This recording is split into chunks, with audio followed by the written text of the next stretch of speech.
Hello बच्चों, let's read the given question. The question says power generated across a uniform wire connected across a supply is H.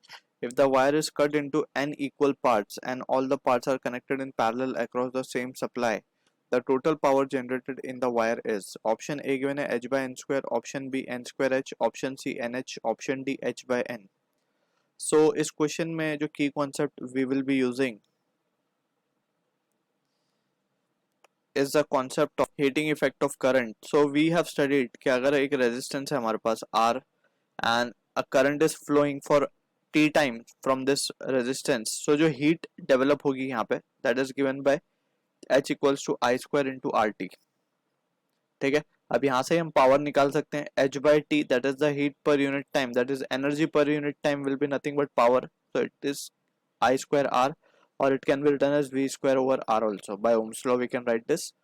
अब इसी को हम कहते हैं Joule's law of heating effect.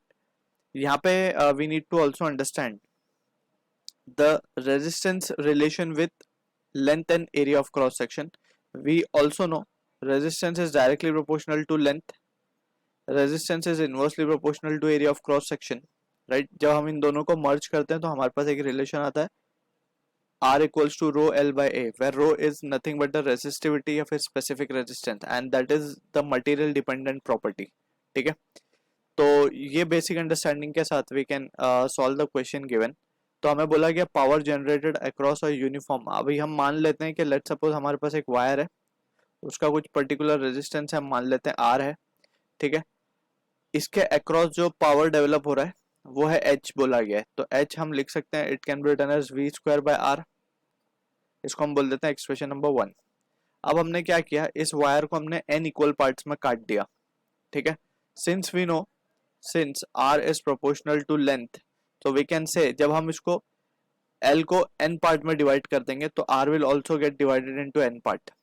ठीक है ना, तो फ्रॉम सिंपल यहां से हम बोल सकते हैं अब इन n पार्ट्स को हमने किस में कनेक्ट कर दिया है, जो हमने लेंथ को कट किया है n पार्ट में, अब हमने उनको सारों को कलेक्ट कर दिया है पैरेलल में. तो कुछ इस तरीके से सिचुएशन आ जाएगी.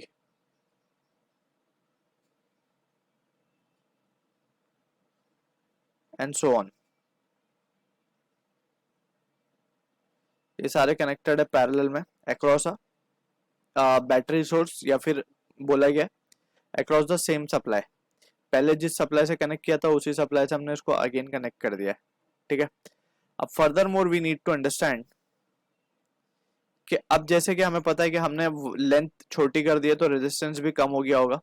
ठीक है, तो हर रेजिस्टेंस की वैल्यू हो गई है R by n. Since length is L by n तो रेजिस्टेंस हो गया है R बाय एन. अब ये R बाय एन के रेजिस्टेंस पैरेलल में कनेक्टेड है, तो इनका इक्विवेलेंट कैसे निकालते हैं हम. 1 over R equivalent is nothing but 1 upon R by n plus 1 upon R by n and so on. ठीक है ना, n टाइम्स हो जाएंगे ये बेसिकली. तो यहाँ पे हम क्या लिख सकते हैं, 1 upon R equivalent will be equals to n upon R by n, और simply it will be n square by R. तो R इक्विवेलेंट की वैल्यू क्या मिल जाएगी, R अपॉन n स्क्वायर.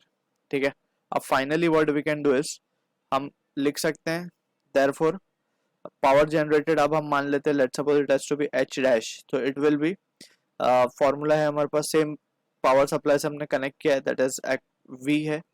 ठीक है, तो V square upon R equivalent. तो R इक्विवेलेंट हमें क्या मिला है, it is R by n square, तो ये हो जाएगा V square n square over R. From equation 1 V square by R क्या है हमारे पास H है, तो ये हो जाएगा H n square from equation number 1. So this is the answer for the question. Option B will be the correct answer for this. So I hope you understood the solution. All the best.